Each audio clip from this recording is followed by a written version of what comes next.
মোৰ যদি খং উঠি যায় মোৰ নোমবোৰ পুৰা খা হৈ যায় এবাৰতো মানুহে ভয় খাই গৈছে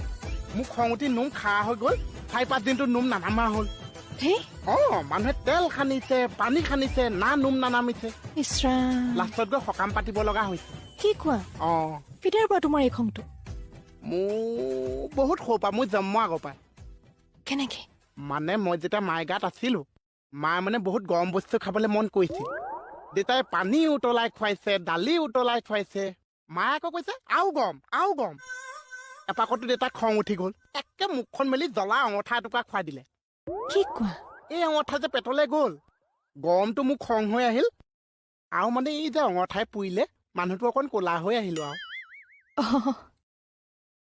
মোৰ যদি খং উঠি যায় মোৰ নোমবোৰ পুৰা খা হৈ যায় এবাৰতো মানুহে ভয় খাই গৈছে মোক খং উঠি নোম খা হৈ গ'ল 4-5 দিনটো নোম নানামা হ'ল